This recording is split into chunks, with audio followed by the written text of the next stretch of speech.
So now that I talked about Turtles Forever, let's talk about the actual Ninja Turtle theatrically released movies. I'll be talking about one of these every single week. Um, I'm gonna post most of these on Saturdays, but then once we at a certain point, I'm going to switch them to a different day of the week. I'll let you guys know when it gets to that point. But yeah, right now we're just gonna talk them on Saturday. So let's talk about the first movie. The first movie in this review series is my favorite, just flat out. I like. Here's the thing. I have a soft spot for all these movies except for really Turtles 3, just because I barely ever really watched Turtles 3. But like, I have things I enjoy about all these movies. I grew up with the Michael Bay ones, and yeah, just anything TMNT I have a soft spot for, even if it's not great. Except Next Mutation and Turtles 3, just don't have soft spots for those. But everything else I kind of do. And but there's just nothing that tops this movie in my mind. First of all, Jim Henson did an incredible job with the creature effects in this movie, the turtle suits, how Master Splinter looks. It's all incredible. It's really fantastic stuff. It's some of the best like special effects in an independent movie like that has ever been done. And I that's another thing I want to praise about this movie. It was an independent movie. So back in the day, no one wanted to make a Ninja Turtles movie. Yeah, Ninja Turtles were on top of the world selling toys and shit, but no one wanted to fund one because they're like, well, it's kind of a stupid idea. But but independent, they got this movie independently funded, became the most successful independent movie of all time, and they immediately greenlit a sequel. That's how great this movie is. In fact, I think this is still on the list of highest grossing independent movies, indie movies of all time, which is weird to think about TMNT on the list of independent movies. But I think that does a lot for the feel of this movie.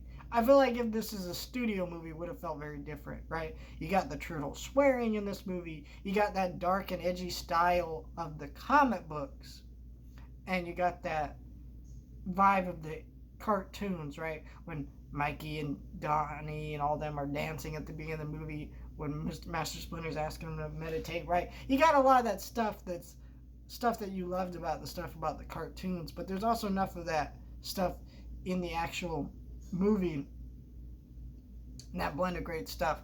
And there's just so many great moments in this movie with the turtles, and all the stuff with them missing their master and stuff was really strong. In fact, I think a lot of the drama in this movie surprisingly is really strong for a Ninja Turtles movie, right? You care about the characters in this movie; they do a lot for that. I think where the only issue I have with this movie is Master Splinter, or not Master Splinter, the Shredder. I feel like they don't really give you enough of an explanation on Master Splinter and the Shredder's relationship.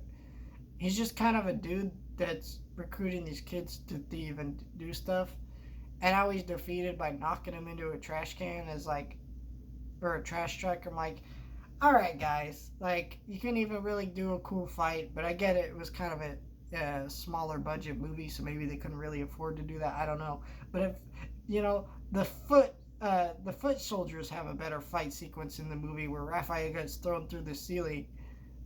That's a better sequence. It's more memorable than anything that the Shredder does. I think he looks fine. He actually looks pretty good in live action for what they're able to do with it. I don't mind that the foot soldiers are actually kids. I think it works for what they're going for in the movie.